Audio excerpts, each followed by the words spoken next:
Hey guys, so I wanted to come on here yet again with a kind of a talking video, and right now I've placed some more lighting here. I like the darker environment, much cozier, especially when you're actually recording it. But of course the video quality is much grainier, darker, so I'm just trying this out with more light. And I thought I would come here and just show you some of my some of the things that I took with me from the Mike Stern vocabulary, so to speak. And there's a bunch of things, and those among you who are guitar players or just musicians in general probably know that your playing is very much dictated, of course, but by what you know and what you hear, but especially what you hear is very in conjunction with what kind of sound you are playing with. So when I have this right now, I have this kind of a Mike Stern sound dialed in.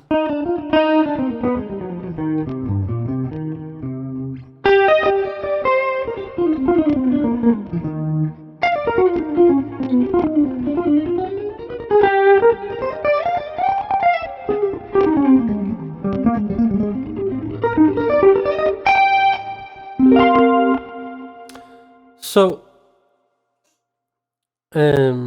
when I have this sound dialed in, and I use this a lot when playing jazz and fusion stuff, so I'm kind of I find myself wanting to do more and more with a similar sound that is just a more maybe more original to me, and that typically involves even not the neck pickup, but the bridge or the second position on a strat kind of thing.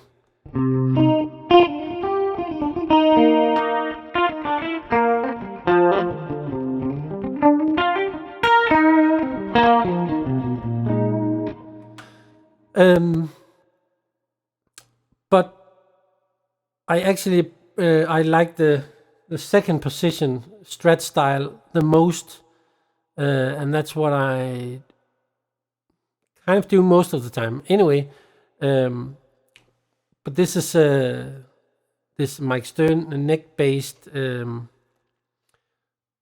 sound.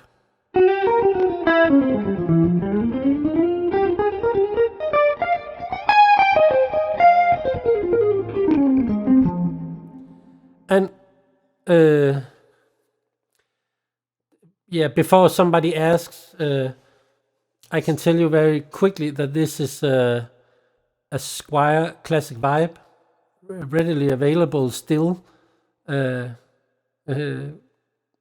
guitars. They have a high gloss neck, which is normally not, it isn't my preferred style, but somehow I've come to love this so much because it's such a nice playing neck. And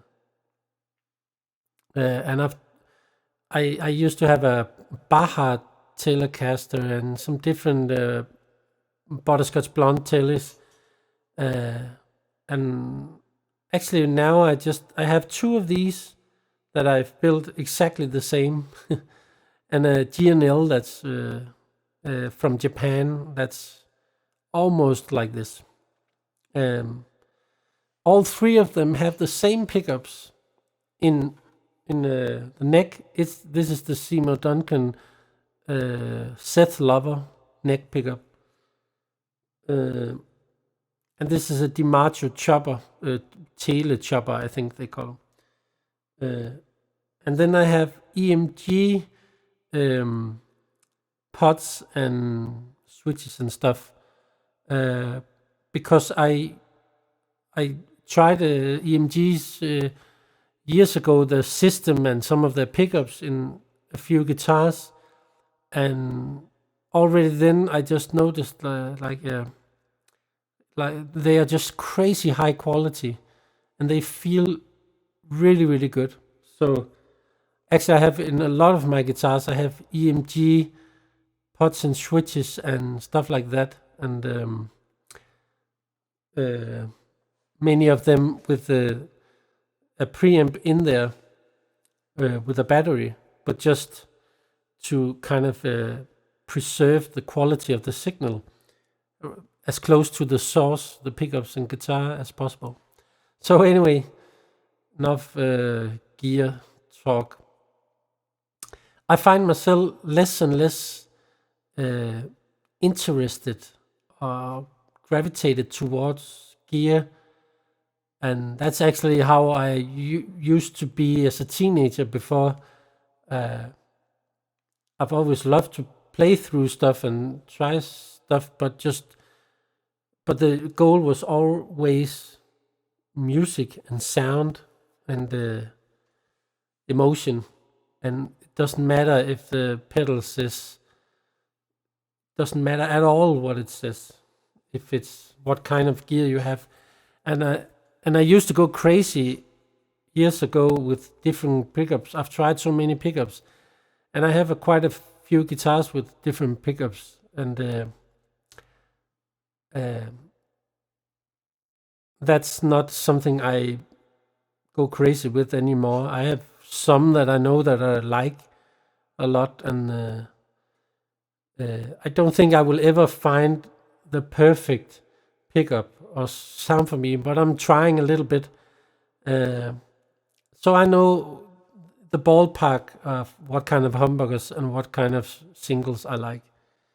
But and actually very often my preferred thing for a long time has been a single and a humbucker combined, like a humbucker bridge and a single coil middle, and then use the second position with that stuff. That's kind of my favorite. But on this one, in the middle switch position, it's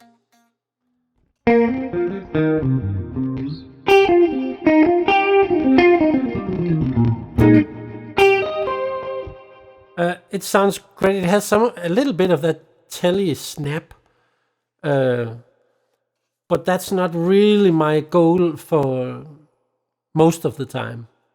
And these are both humbuckers, so it doesn't get that. It doesn't have that quite the clarity and fragileness that I like. Also, anyway, this is much more equipment talk than I planned here, but that's how. That's the background for this guitar. And the scratch plate is it's actually from Thomann, one of their cheaper things, because it's impossible to find.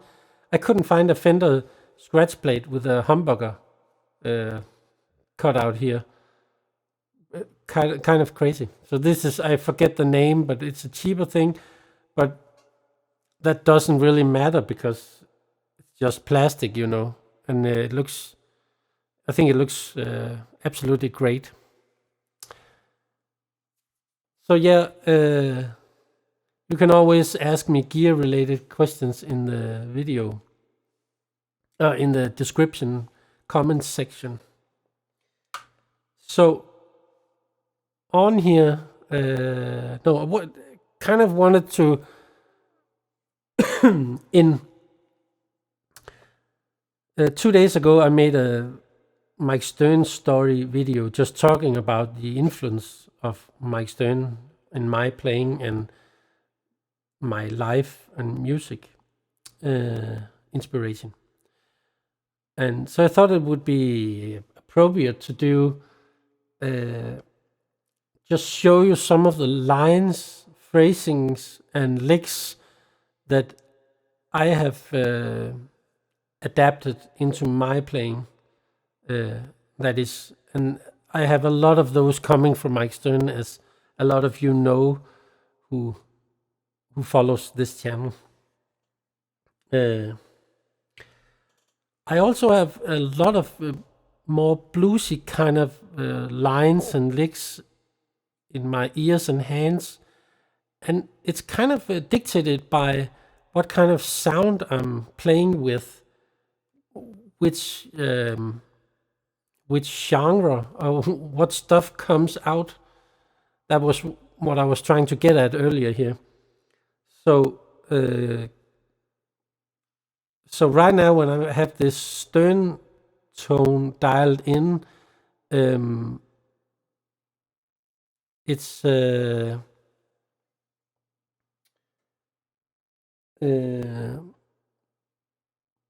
kind of gets me playing more of the 16 notes Mike Stern lines and stuff like that. So that's why I've dialed in this sound.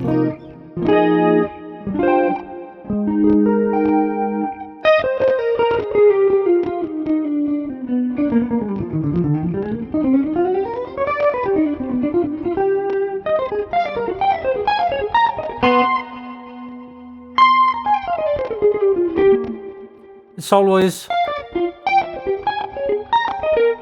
and when you hit that strong note,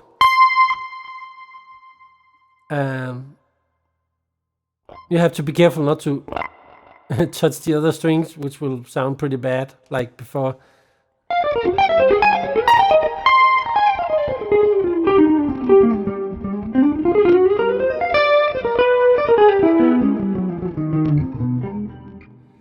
Okay, so let me just, I will play a little bit here, and then I will just pick out some ideas and explain them a little bit, and hopefully that could be entertaining or educational for some. So let's say we're in the key of A minor.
Oh yeah, I kind of wander off in all kinds of chords or harmony just because I'm used to it, and I forget to kind of stay in A minor.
Yeah, so a bunch of stuff going on there. Let me take some simple ideas first and just talk about them. And it might seem a little unmusical just to cut them out of context and the melody.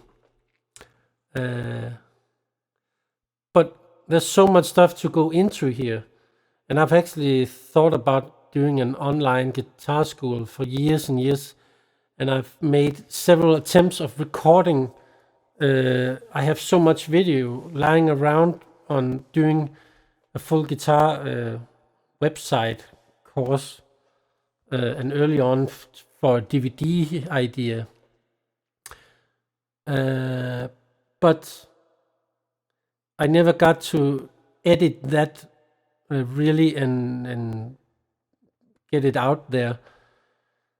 And the thing is, as time has moved on, I feel like I've been improving, and definitely my recorded sounds have improved as well. So by now, I think I want to do it from scratch, and that would be the third time.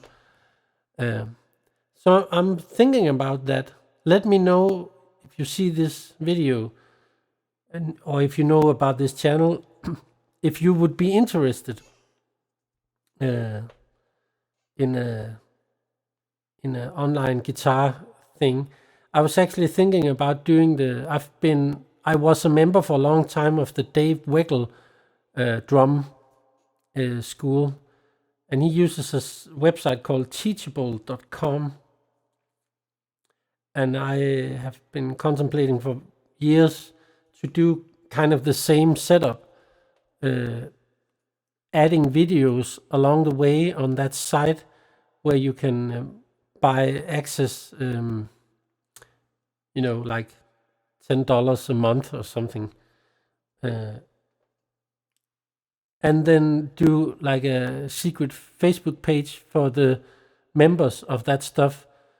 And so you can go to the website and see all organized videos from everything from the bottom up, blues, jazz, playing all kinds of equipment, sound, scales, licks, melody, all kinds of things we could go through. And then on the secret Facebook page, I could go in there and comment on your videos and maybe suggest hopefully helpful things. Because I have had quite a few guitar students over the years, but since the pandemic, not so much. I haven't really been seeking that out really, but yeah, let me know if that would be of interest. It's also an option for me to do educational guitar stuff on my YouTube channel. The only thing is that since my guitar channel is so small, and for some reason I have very few subscribers compared with the actual view count of videos, and I hear many YouTubers saying the same thing, and maybe people are very, very reluctant, or maybe not skeptical, but they're just very it's big decisions for people nowadays to follow somebody on YouTube, and I think it's finally dawned on me how it's actually about the person. I will subscribe to a YouTube channel if I like the vibe of the person.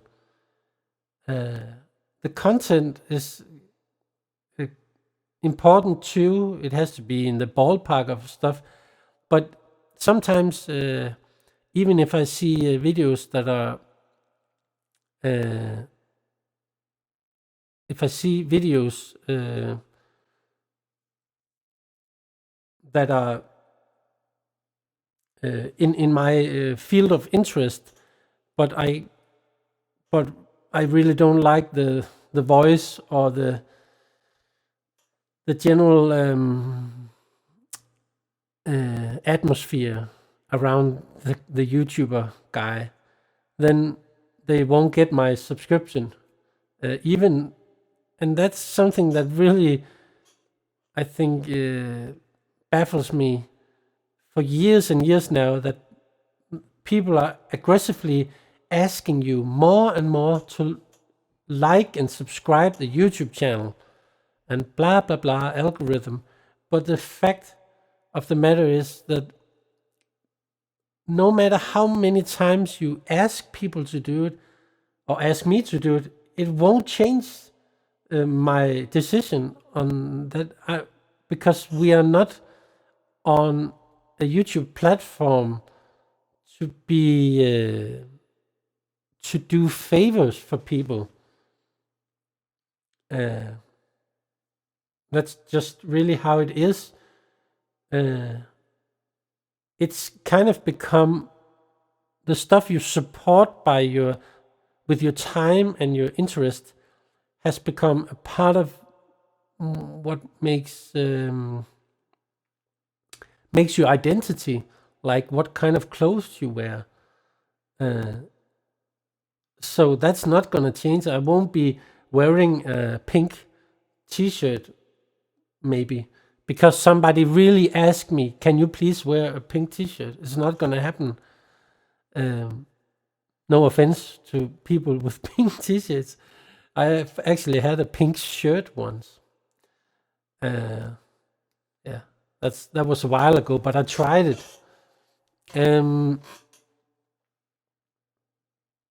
So yeah, and I guess my personality is somewhere in the middle, because I'm kind of a little bit of an introvert kind of guy, but at the same time, I have quite deep and passionate opinions about stuff, and those beliefs and opinions are a lot of the time not mainstream. Let's just put it that way. But I think I'm a kind of a lovable guy, so yeah. But so it would be great to get this channel up and running with more stuff, but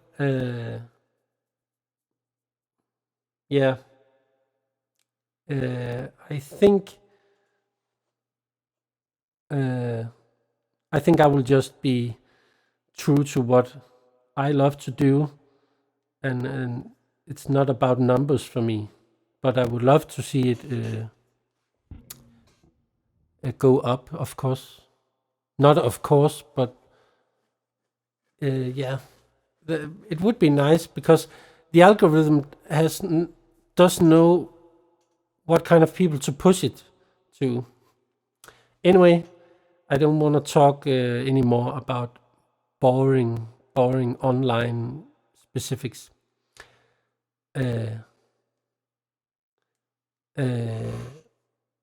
I will just play a little bit more randomly, and then I will pick out some stuff, and I can talk a little bit about how harmonically and note-wise how they are built up, those ideas. All right. C minor.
Okay, so you all got that, I guess. So much stuff to start out with, but I always feel that the gentler things are the most important things to get right. And some of the stuff that I've taken with me, not only from Mike, but a lot of this is from Mike. One thing that's very much from him is the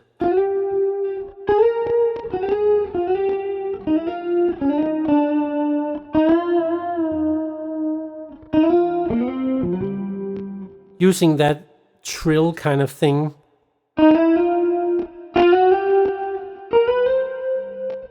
But just finding the right feel of the speed and the dynamic.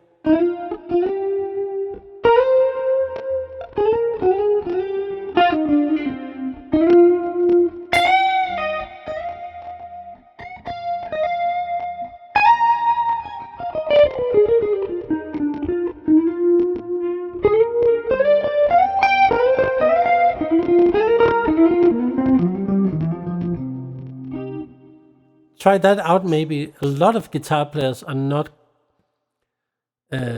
very familiar with that kind of feel that you actually...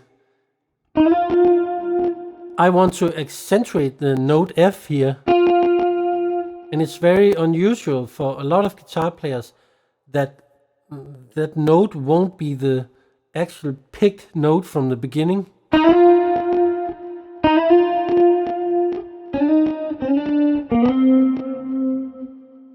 But it does sound really good.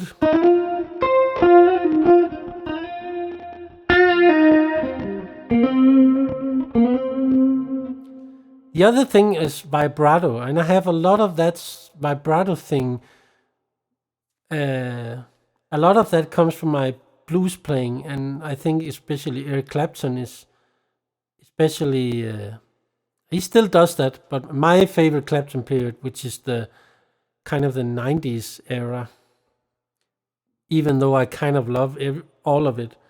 But he has that.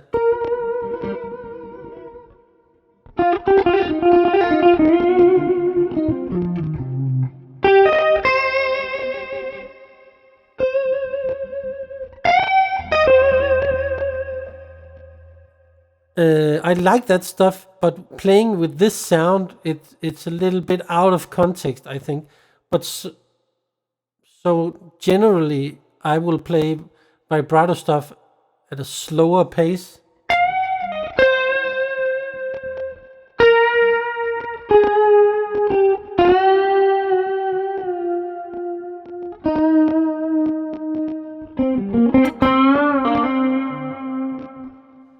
And that is most of the time what Mike does as well.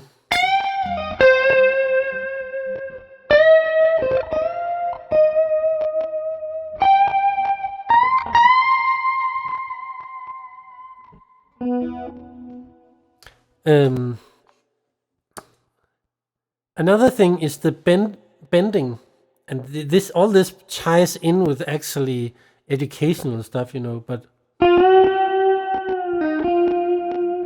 there's so much to say. If you're just bending one note,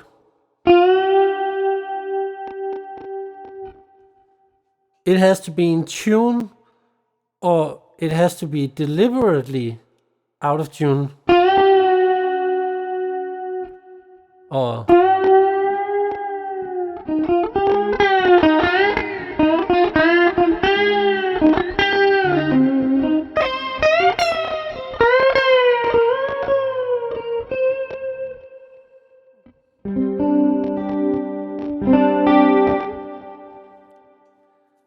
if you get what I'm, if you get where I'm getting at here.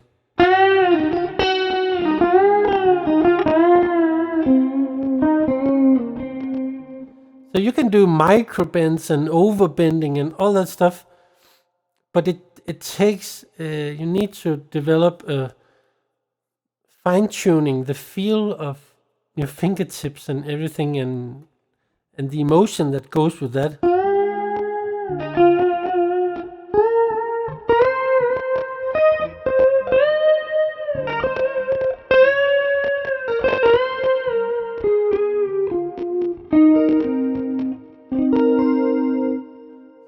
In some ways, you could say that Jeff Beck, who recently passed away, unfortunately, was one of the greats with bending.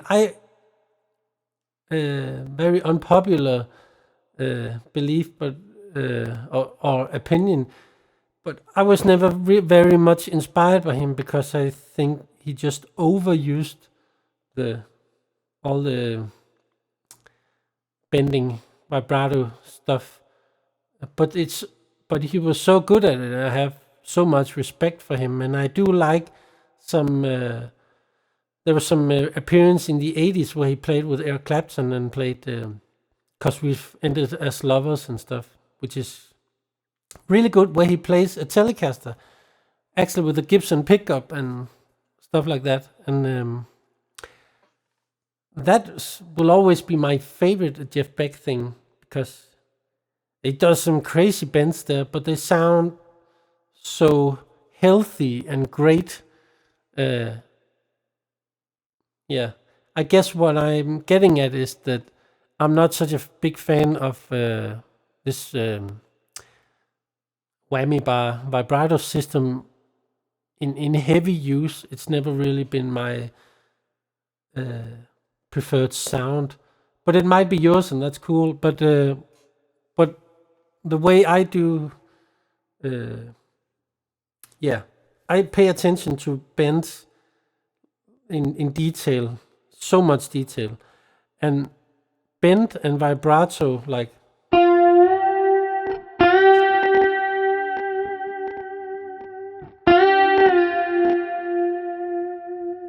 and the pauses in between, and when to apply what, and we can kind of dissect it like I'm doing now, which is cool for educational purposes, but it's actually all about the emotion and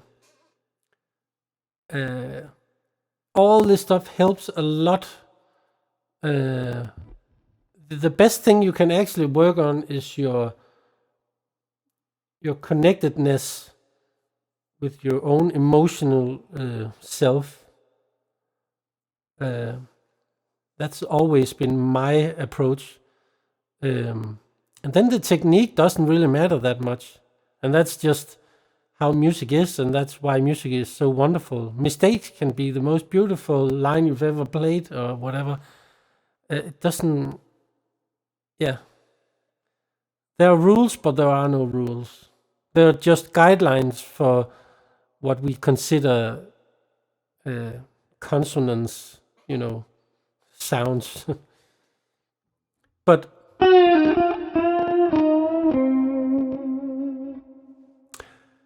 so I pay a lot of attention to bends, dynamic touch, and the vibrato.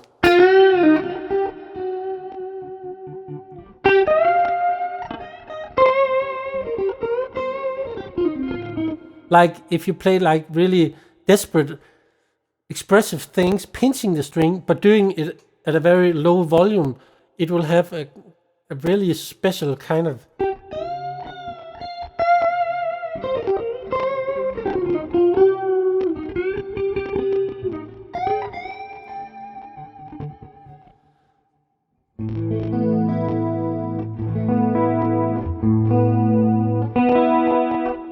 That will create some moods that I really like, or some spices to how you play them.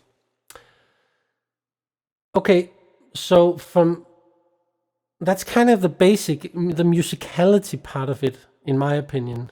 And this can take a long time to get a good feel in this stuff, and I think that's 80% of what you need to know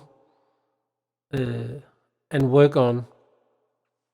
And so from here it's easy. I have some phrasings that are kind of built. It's kind of a classic bebop phrase if you play.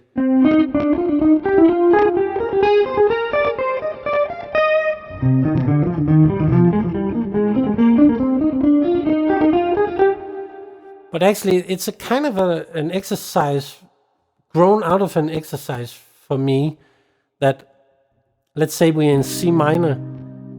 I have an exercise that actually Mike showed me the first time I had a lesson with him, that you practice playing horizontally on the fretboard instead of in position, so you can get that freedom playing.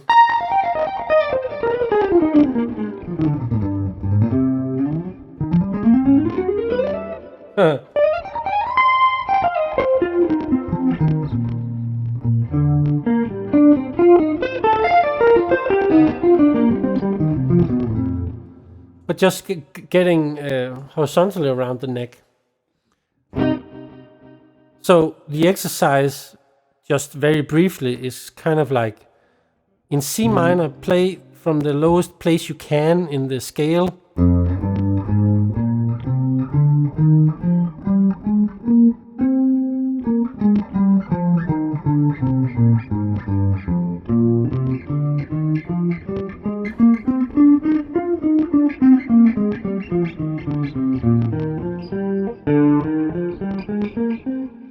And so on, up and down, all the strings. And you do this in all keys.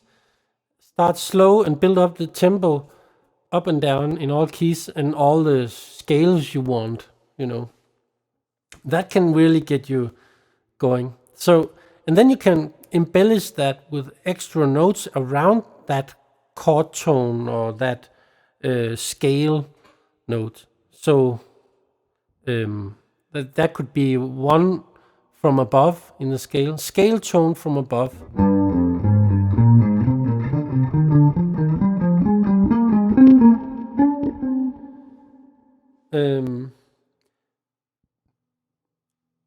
It could be from below.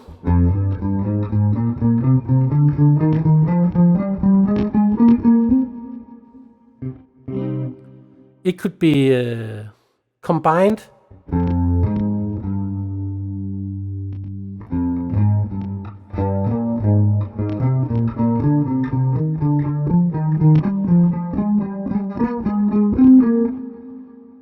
And this kind of deducts into, instead of playing two strokes on the same note, just play.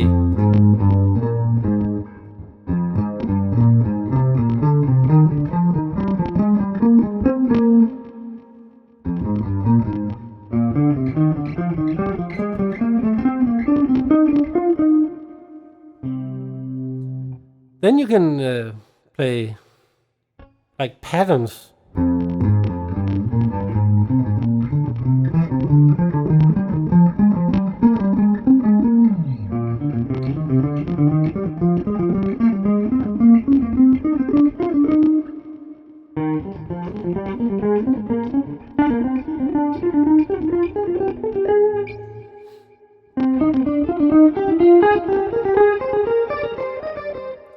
And now we are kind of we have arrived at that bebop kind of lick.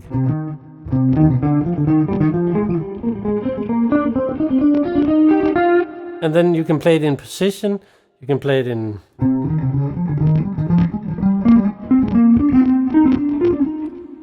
and the good thing is when you practice all the stuff around then you can go in and out of positions and combine the horizontal playing with the position playing.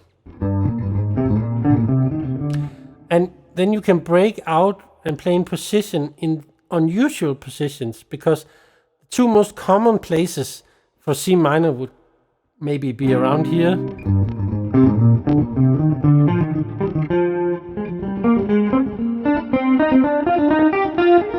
You know, around here, or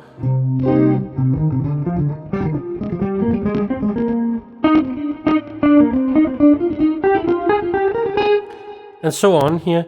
But you could also do it in somewhere in the middle.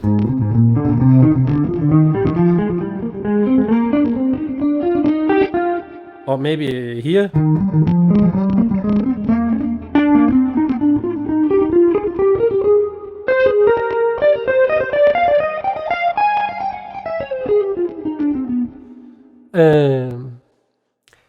So that's probably one of the things I've learned from the most, that exercise. But yeah, so you can kind of get that bebop lick going.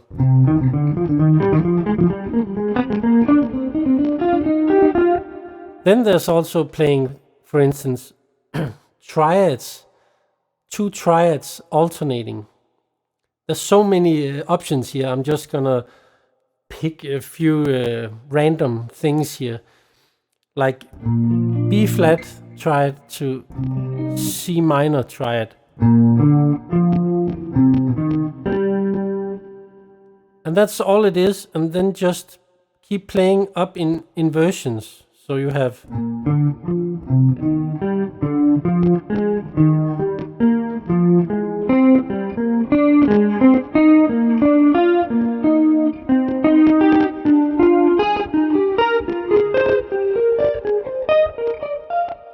so you can play that in position, or you can play up and down the. And if you play in time, you can do it them 3 notes. You can do triplets, or you can. There are several rhythmic ways you can place it.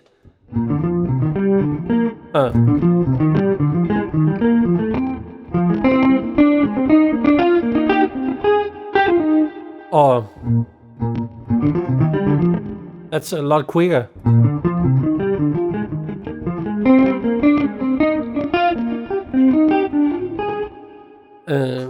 Yeah. So.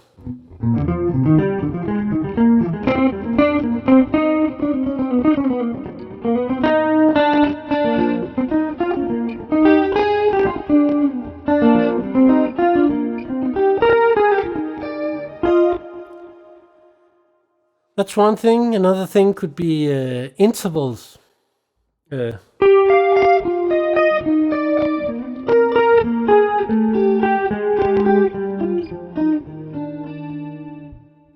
Playing with the I think this is mostly seventh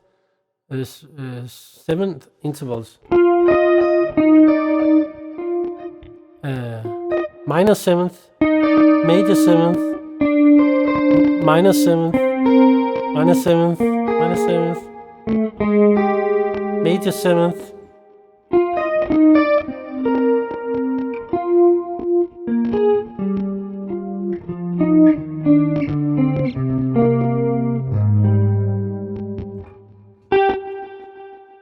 That can be also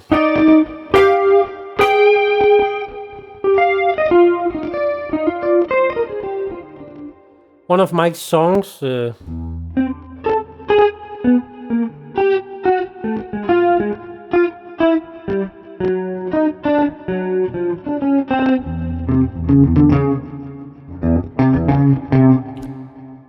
That whole theme is based on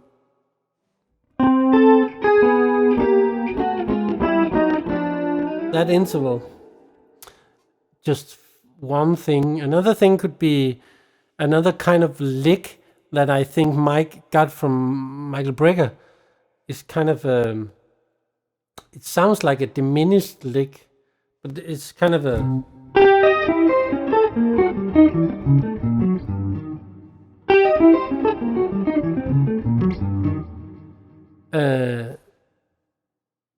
of course you can play that all over the neck, but it's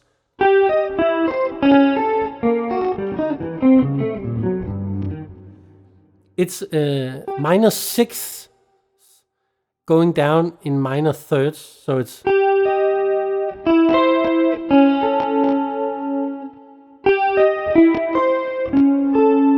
just playing it in position.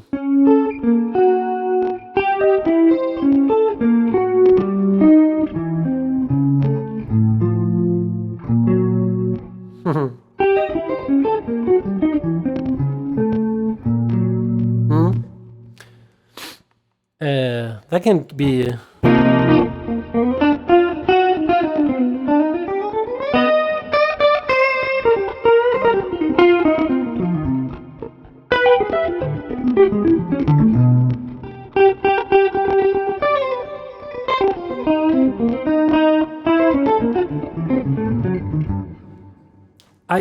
I think kind of I kind of use it almost random places because it's so out of tonality that I think the effect you get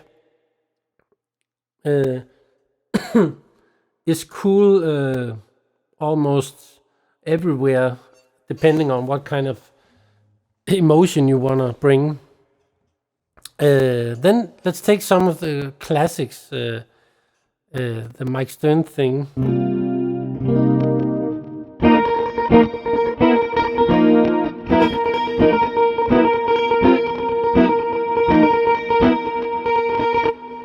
Maybe some of you know this already, but C minor here, C minor 11, and you pick a kind of a target note.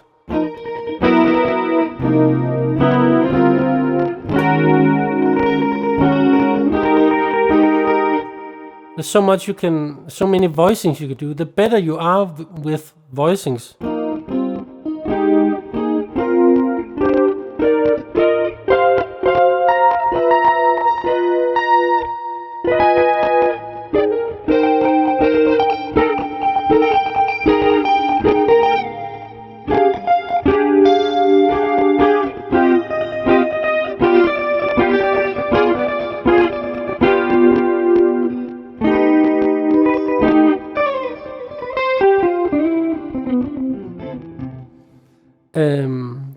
the better you are with knowing your chord structures, your theory, and the fretboard, the notes, and all that, being able to wander in and out and to and from different voicings, then it becomes much easier to just pick some target notes and kind of pivot on those.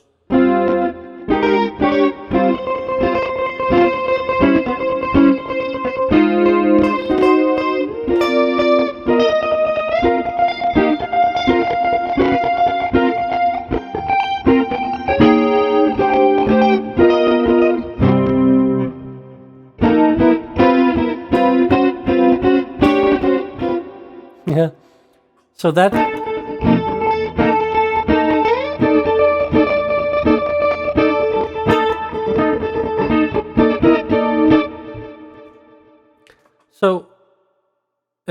that does require a little bit of knowledge, theory knowledge, to know what to pick, and if there are changes happening underneath, then it's even more, of course, challenging.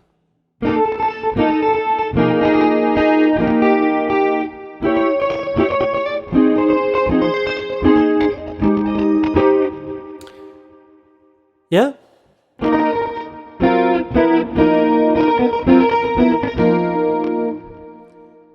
Here's another one that I took with me from Mike, and it's also a Mike Brecker saxophone thing.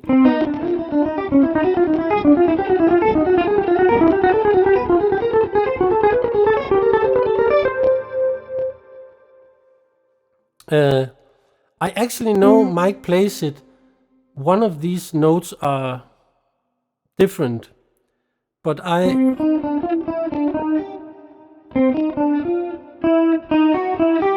think he plays it like that.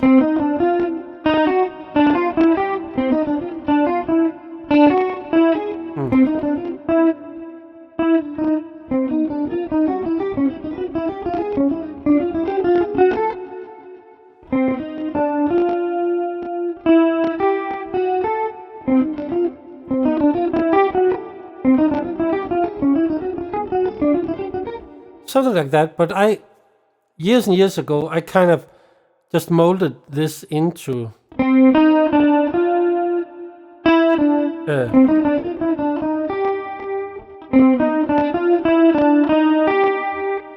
so it's a C minor thing with a little bit of chromaticism, and then you can just move it.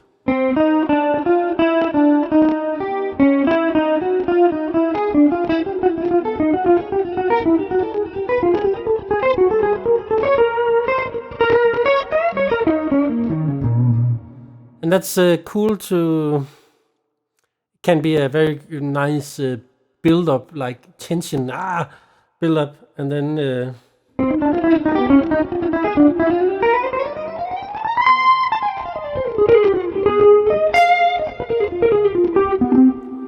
these days I will use that kind of almost like randomly everywhere without thinking tonality that much. And I think that's what's happening. The more fluent you get in this, you get less hung up on if things fit anywhere. Just play from the heart, really, and then nothing else matters. And the more freedom you have, the more detailed you can be in your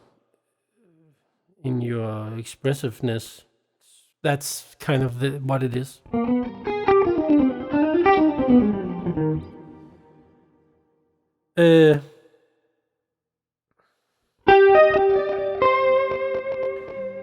Of course, there are some classic blues licks that Mike uses a lot, and he has his little twist on it.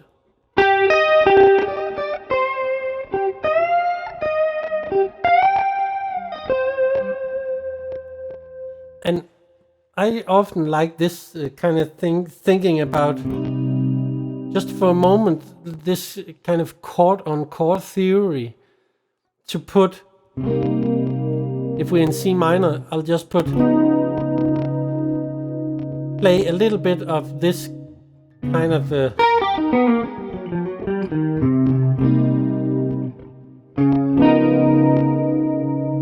you can view this as D flat 13 or something. Or you can view this as a G7 altered everything.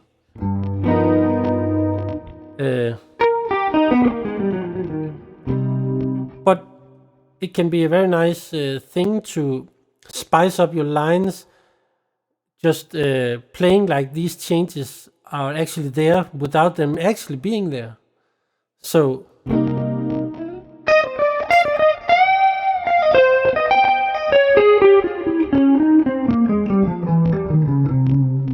still then you kind of get into, there's so many ways you can view this. This could be some of some Phrygian or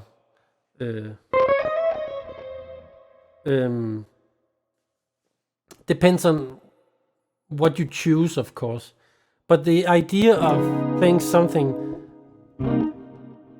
playing like out, I guess that's what you call playing outside in jazz terms, and that's one way to do it.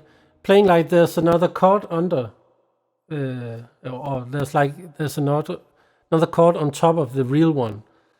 The thing is, when you do that, I think it definitely works best if you focus on outlining those chord notes, or playing triads or something that has a strong sound to it. If you just play vaguely, like two notes played a little bit randomly, and you are playing like a half step above, then it would just sound like you have no idea what you're doing, maybe. So, yeah. So I hope you understand what I mean by that.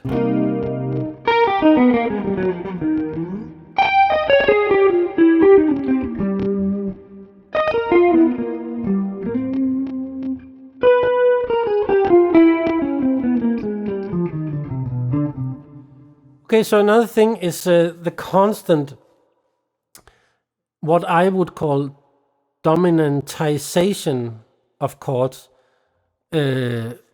Essentially, if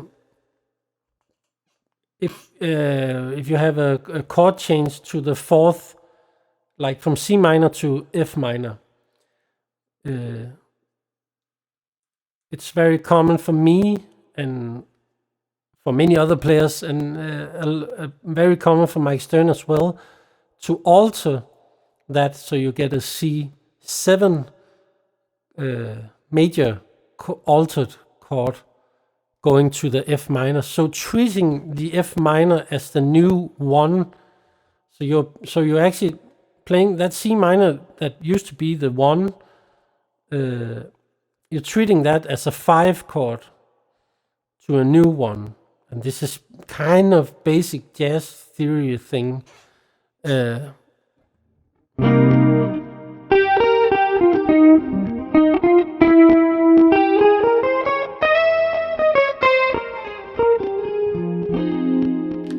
then landing on the F minor. And Robin Ford does this a lot too, and that's where he uses the diminished scale, which sounds so great when he does it, the half step, whole step thing. And yeah. It's been a while since I 10-15 years ago, I actually went kind of crazy practicing that diminished scale Robin Ford style all over the neck. I must admit it's a little bit rusty now because I don't use it that much.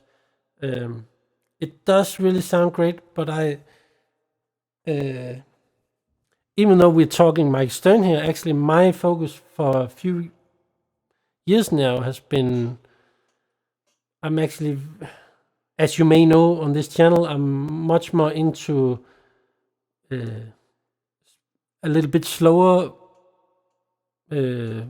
Mark Knopfler style playing, which is kind of a little bit the opposite of this Mike Stern and Alan Holdsworth thing. but the thing that's in common is the great vibe, the sincerity, the depth, the passion, and great note choices. And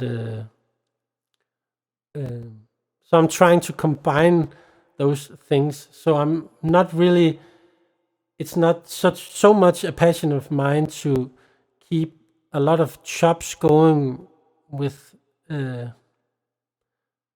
some of the more difficult things. I don't know.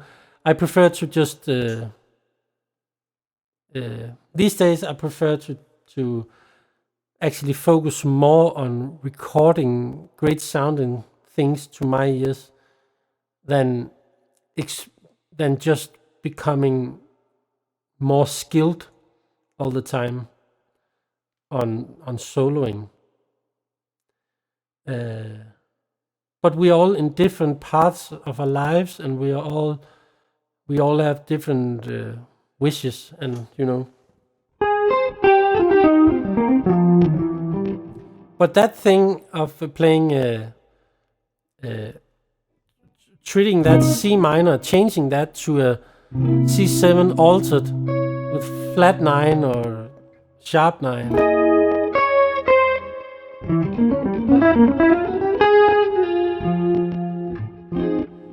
And that brings me to another thing, playing arpeggios.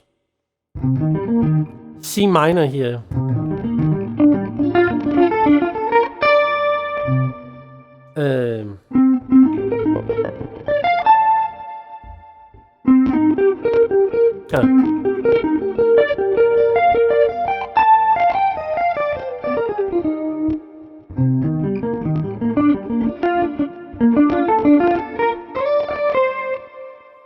That's also a big Mike Stern thing.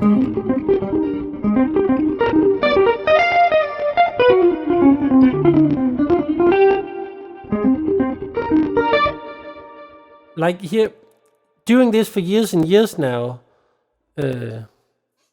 I've kind of developed melodies in my head from some of this stuff, and I have things I usually go for, and my melodies or licks or phrasings that I often do becomes longer.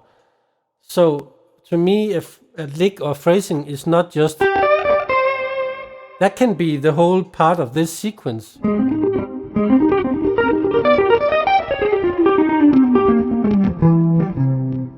Or something like that, But one thing I do a lot when doing from C minor here, I will do something A flat major arpeggio, which is just kind of the C minor notes, just with another pretended root, And here I break character and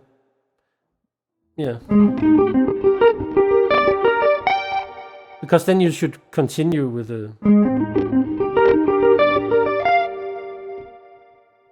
But I will often continue with this.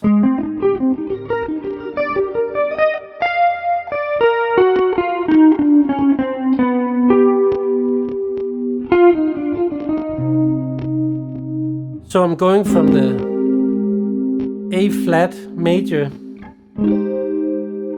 and then I'm going to a G7 altered thing, back to C minor. So it's those chord changes doesn't have to be there necessarily, but I will just play them like chord on chord kind of thought process.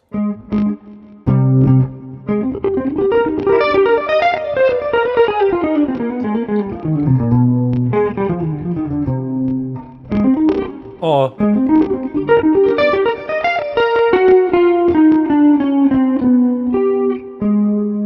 so here I'm actually combining phrases and licks that, and sometimes it can sound great to just combine I've done this for years now, taking some phrases that have become so natural to me and just use them, even though it doesn't really make sense. You just kind of, if you outline strong triads or strong arpeggios from the chord tones, then you can get away with almost anything, really, if you like the sound of it, but it will sound strong. That's why here sometimes I play the A flat major just straight. Oh.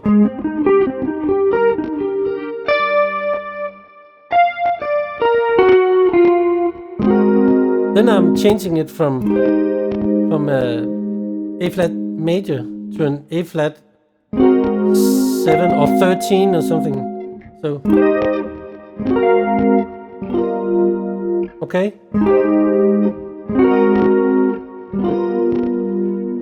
Like this.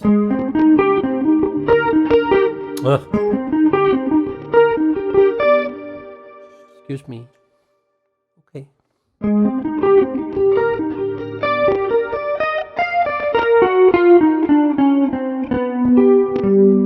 So the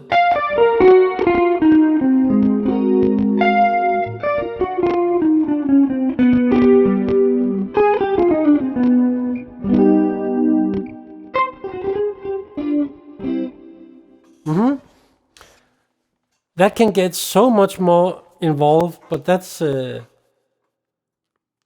this is a lot of this stuff is also stuff that I know Mike is thinking or hearing or used to work on. I've had a few lessons with him long time ago, and after that we've just played a few times jamming, and that's kind of it. And then just a lot of friendly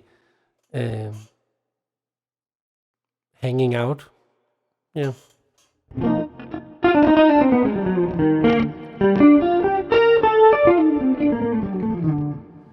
Then there's just, let me just go over a few things that I kind of take for granted just playing, but a lot of pull off and sliding.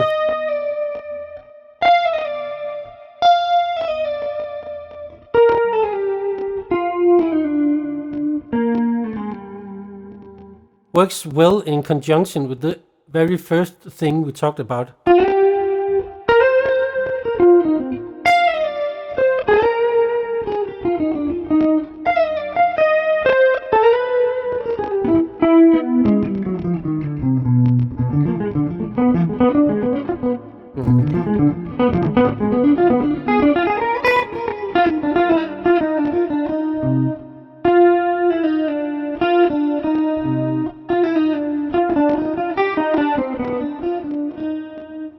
Another thing I really like also is that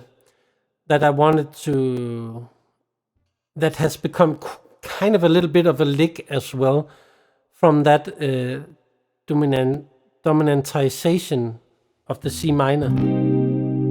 Viewing it as a C7, a 5 chord instead of a 1 chord, and then play chromatic from above and playing the chord tones like this. You know,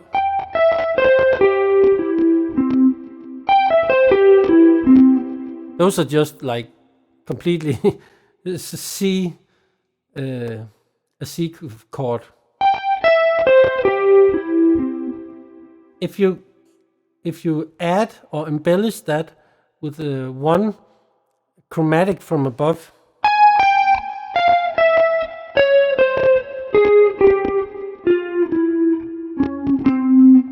and resolve that to some kind of F minor. Excuse me.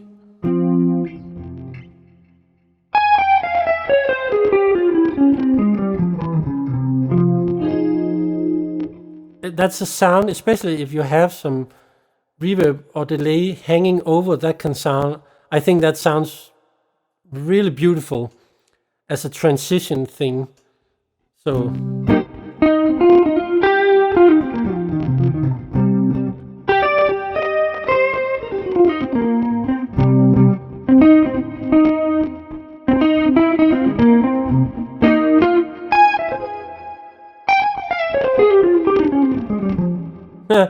now I played it more advanced. So here.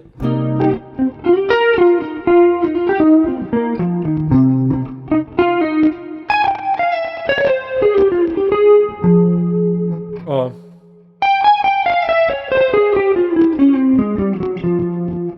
so many small variations you can do.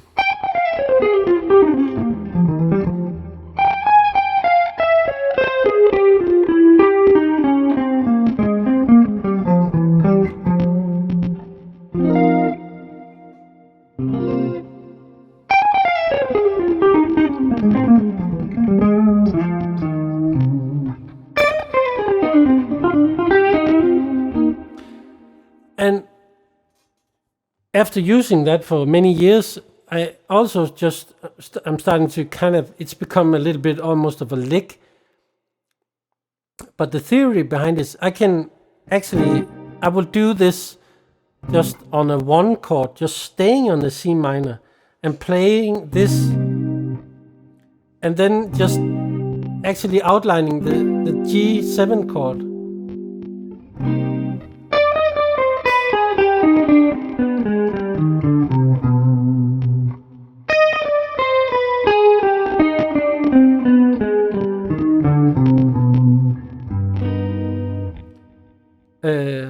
So that can spice up your playing.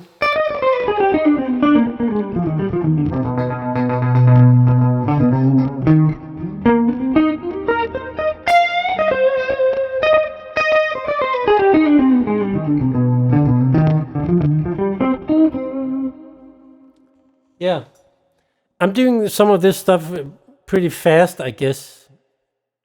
But again, let me know if an instructional website would sound interesting.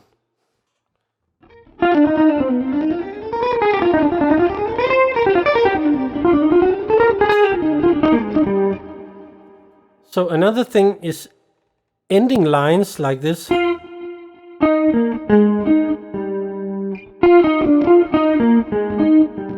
That's a very typical Mike Stern thing.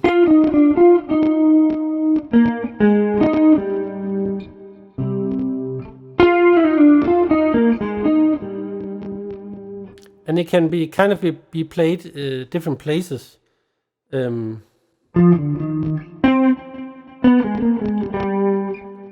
Also very typical Mike Stern line.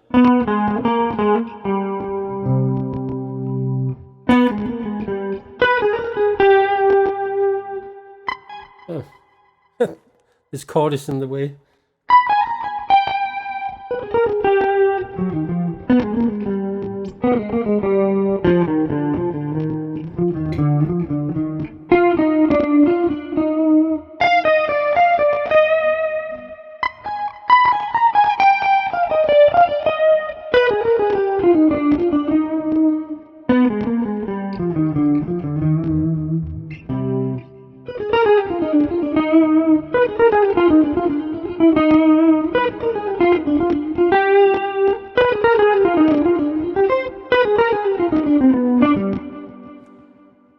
Another random thing could be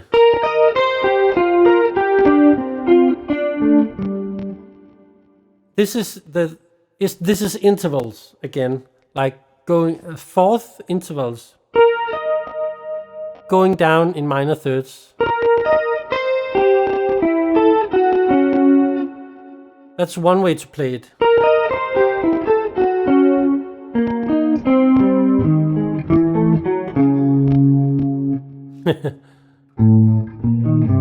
Yeah. It's been a while since I played that one.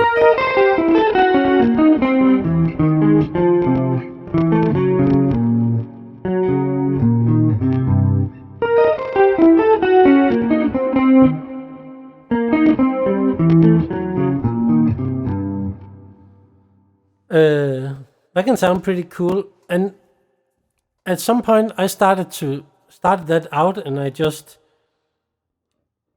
tried to use that more in position.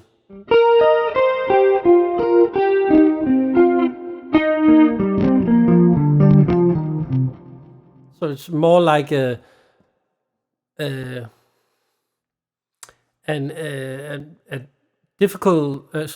different way of thinking about some pentatonic stuff. And you could do it doesn't really matter that it can actually sound great sometimes to just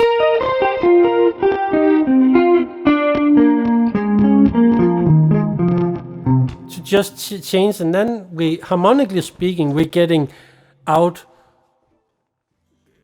kind of far out, just changing something irregularly.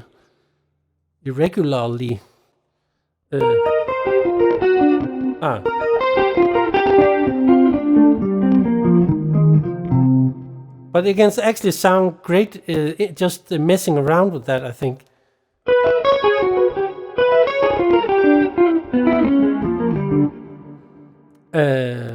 Yeah.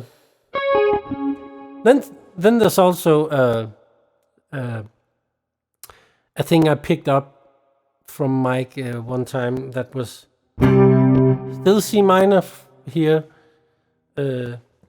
thinking two chords that has nothing to do with C minor on top of it, and outline playing arpeggios like this. So this is D flat major, playing G major, and then just repeating that an octave below, so it's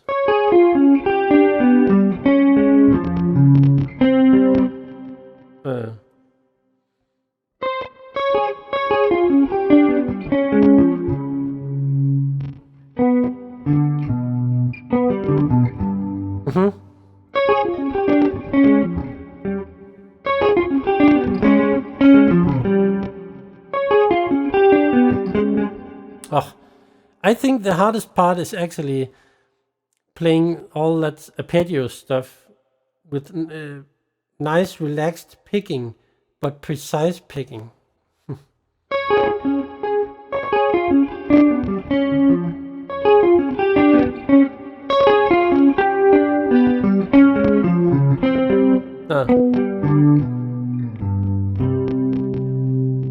It gets some kind of again, when you outline the chords with arpeggios, you can get away with anything. If you have some kind of repeating structure like this, you can get great all kind of sounds, moods, emotions like that. What else?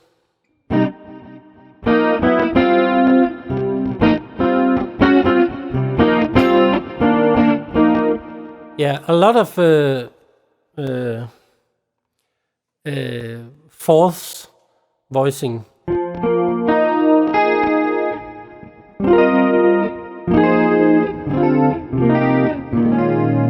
All over the place.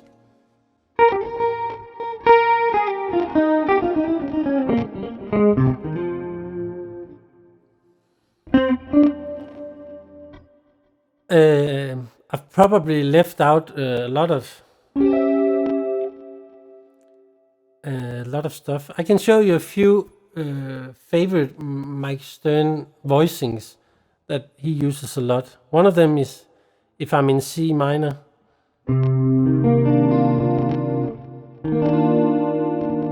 That's one. Here's another one.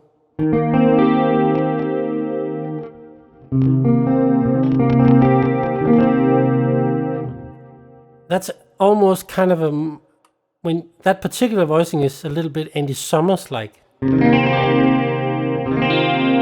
even that one,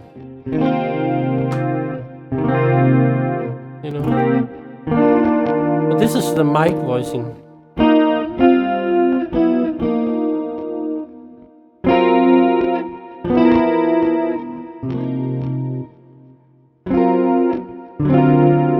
is from this chord.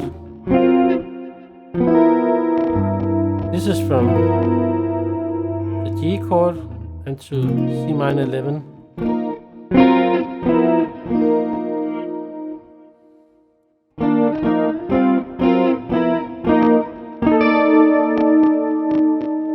Six nine minor 6/9.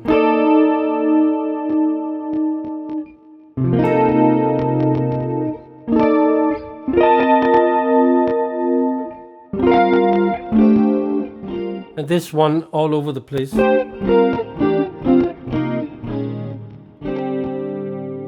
this big one.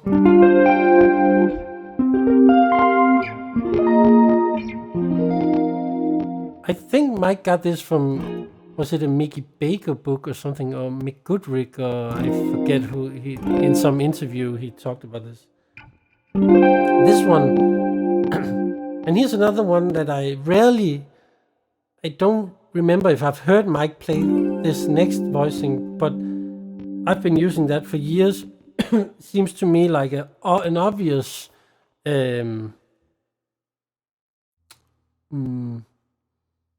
successor to this voicing, or to follow this voicing.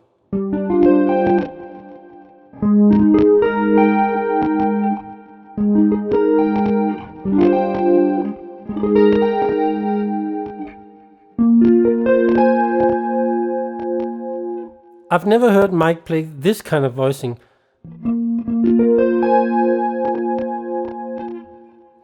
And here's a Mike Stern classic.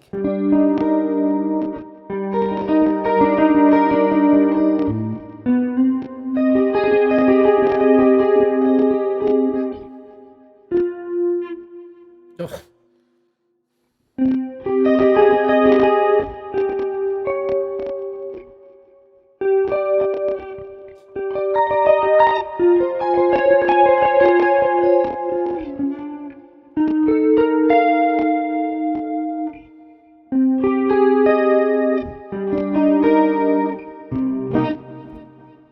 Yeah.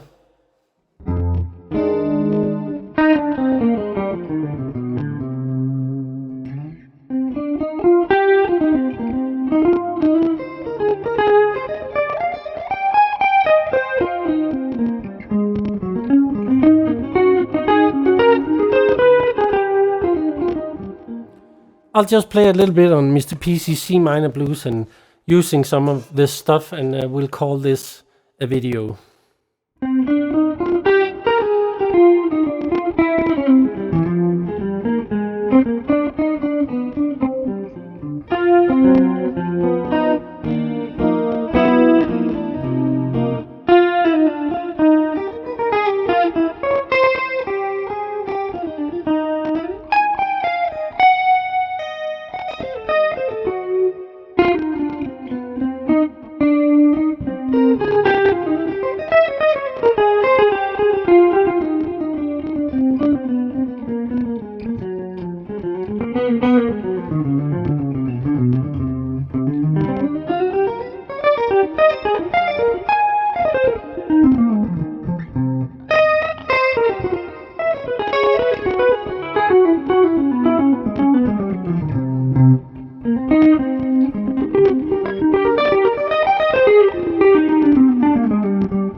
Yeah.